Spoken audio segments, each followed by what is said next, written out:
Alam naman nating lahat that Xiaomi makes some of the best of budget and flagship phones around. But let's not ignore the fact na pinakamabenta at talagang inaabangan nating lahat yung kanilang mid-range phone releases. Hey guys, it's your tech girl Mary and welcome back to our YouTube channel. So finally, it's Xiaomi time since it has been quite a while noong huli nating pinag-usapan ang isang Xiaomi smartphone. They released a total of 3 Redmi Note 12 models dito sa Philippines. Meron tayong Note 12, meron din tayong Note 12 Pro, and of course, the Note 12 Pro Plus. Today's video will focus on the most beefed up model, which is their Pro Plus. This has the 200 megapixels camera.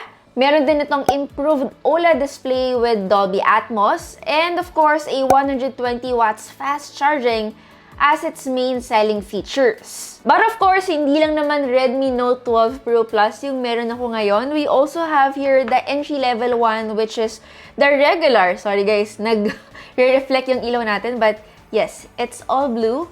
We have here the regular Redmi Note 12. And this is the 4G one. Kung mapapansin nyo, they both have the same 6.67-inch of display size. Actually, hindi lang silang dalawa, but the entire Redmi Note 12 series. So yes, may pagka-look-alike talaga sila, especially if it's facing you. But don't get confused, these two phones have completely different displays. To give you a little bit of an idea kung anong meron dito sa regular Redmi Note 12, this actually has the 120Hz OLED screen, which is, I think, a great steal for an entry-level category. And just like what I said kanina, it has a big 6.67-inch display. Protected din ito ng Gorilla Glass 3. And lastly, it has a 5,000 mAh of battery that supports 33 watts of fast charging. Actually, not just the specs on paper yung difference nila. In terms of the design, mapapansin nyo rin na magkaiba sila. Well, of course, aside from the camera setup, the Pro Plus has a more curved back panel and medyo mas mabigat siya because again, this has a glass back. While the regular Redmi Note 12, syempre it's made of plastic, it's more squared. But in fairness, it does not feel cheap at all, and I love that they revamp the camera setup sa lahat ng Redmi Note 12 series. Mas malinis, medyo similar tignan doon sa kanilang flagship phones. And of course, medyo mas may identity na yung kabuang, again, Note 12 series.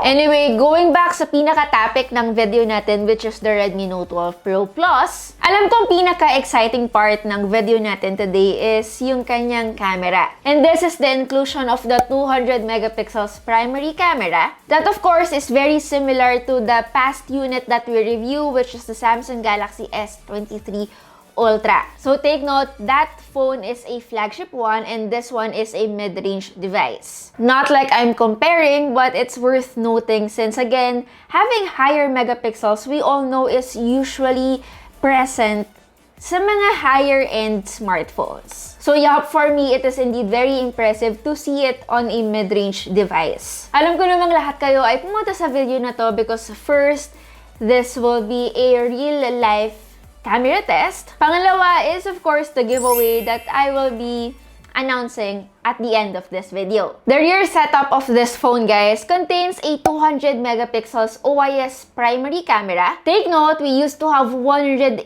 megapixels, so halos nagdoble yung megapixel count natin ngayon. We also got an 8 megapixels ultra-wide and a 2 megapixels macro shooter. Lastly, yung selfie camera naman niya has a 16 megapixels. By default, hindi 200 megapixels yung sinushoot ng Redmi Note 12 Pro Plus. Instead, as usual, it uses a process called pixel binning na kinocombine niya yung 16 images into one higher quality of 12.5 megapixel photo. Syempre, para mas ma-avoid yung huge files na mag-clog up sa phone natin. But I'm very impressed with the way this phone handled it. Here's a side-by-side comparison between the regular megapixel it shoots and the 200 megapixels. May mga times na minimal lang yung difference, pero may mga times rin na very significant, especially if we will crop in the photo. Isa pa, impressive rin the way this phone handles low light. There are also times that I no longer need to turn on the night mode. But I really appreciate also using the night mode dahil may magandang boost sa brightness niya and detail sa mga medyo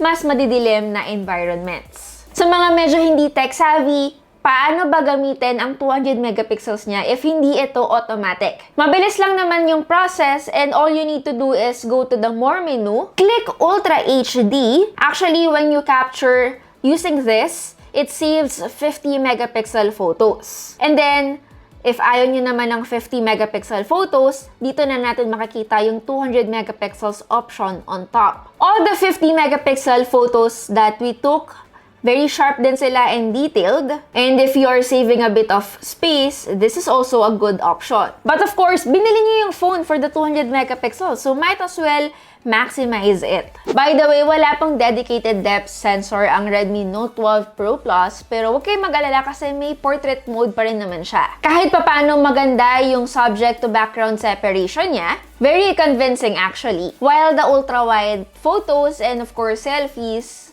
average lang sila most of the time. Actually, still passable pa rin naman for a phone priced at this point. And I wouldn't really say na pangit yung mga photos. Now, in terms of videos, this phone supports 4K at 30 FPS sa primary camera niya. Meron din siyang always-on na electronic image stabilization working across all cameras, of course, except macro. Unfortunately, guys, hindi ito nag-work with 4K and 1080p at 60 FPS modes. So if you want a more stable shot, you'll have to use the 1080p 30 FPS mode most of the time. So yup, so far, the Redmi Note 12 Pro Plus primary camera delivers a good camera performance for its price. Now, as far as I know, Xiaomi usually doesn't excel well in terms of design. Hindi sila masyadong malaro in terms of colors, even texture, because most of the time, they really are prioritizing their performance, cameras, and display. But I really appreciate that even the regular Redmi Note 12 has a very vibrant color, which is something na sana meron din tayo sa Pro Plus. Hindi man ito kasing kulay ng Redmi Note 12, this Redmi Note 12 Pro Plus has a sleek, premium design that could easily pass for a device costing at around 30,000 pesos. Bakit? Kahit na plastic yung sides niya, both the front and back is made of glass naman, which is usually not the standard when it comes to mid-range phones. Most mid-range phones, guys, alam nating lahat na plastic pa rin ang ginagamit. It also has a matte coating na kahit papano nililimit yung build-up ng fingerprint smudges. If you want a similar blue doon sa regular Note 12, meron ding iceberg blue model itong Redmi Note 12 Pro Plus and of course, a black version. On the other side, this phone is rated at IP53 for dust and light splash resistance. But do take note, it's not waterproof na katulad ng ibang phones, but it still is better than nothing. Now, in terms of the display, the changes that Xiaomi made, medyo significant din sila. Wala tayo nung Redmi Note 11 Pro Plus to compare it, but checking it side by side on paper, you can see that they updated it with 10-bit color depth, HDR10+, and Dolby Vision certification. The rest of the specs, actually, they are still similar, which is, of course, not bad. Again, if it ain't broke, don't fix it. Overall, guys, the phone really excels in terms of my content consumption, a few social media, and of course, binge watching my favorite movie and TV shows. And in terms of navigating the phone, impressive din siya, of course. Salamat na lang doon sa kanyang 120Hz refresh rate. Scrolling and yung transitions niya very satisfying. Okay, so rather than the usual Snapdragon chipset that we usually get sa mga smartphones, Xiaomi continues to go for a MediaTek chipset na nakikita natin din naman sa mga previous Redmi smartphones. This phone is powered by the Dimensity 1080 na mayroong 5G chip that is typically found din sa iba pang mid-range phones. So that suggests in terms of performance, guys, it is okay. Especially for my typical day of web browsing, taking photos, and watching occasional videos. So yup, it is indeed a very capable chip alongside with the 120Hz refresh rate. So for vast majority of people, sa tingin ko 12 Pro Plus is everything that you will need, except na lang to those people who demands workloads that will push it to the limit or into intensive mobile gaming. I also appreciate that the Redmi Note 12 Pro Plus can last a full day with a charge to spare. Actually, meron itong 5,000 mAh of battery, which is standard capacity for mid-range smartphones. So yeah, battery life is solid, but again, nothing special. But what's special is of course the fast charging capability. Meron siyang 120 watts adapter sa loob ng box. And according to Xiaomi, it claims for a full battery in 19 minutes.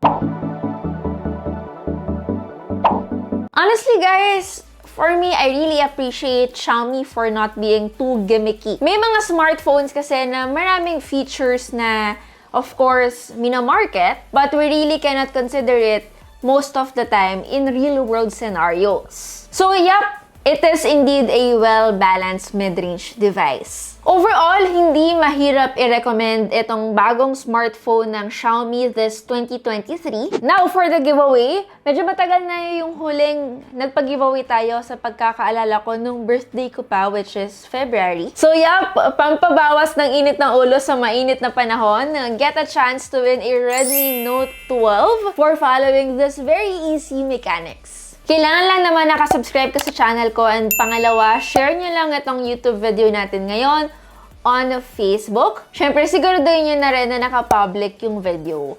Tapos, gamitan nyo na lang din ang hashtag na family para mabilis natin yang makita. I will be announcing the winner first week of May. So yeah, that's basically it. Again, it's your Tech Girl Mary, and see you on our next video. Bye!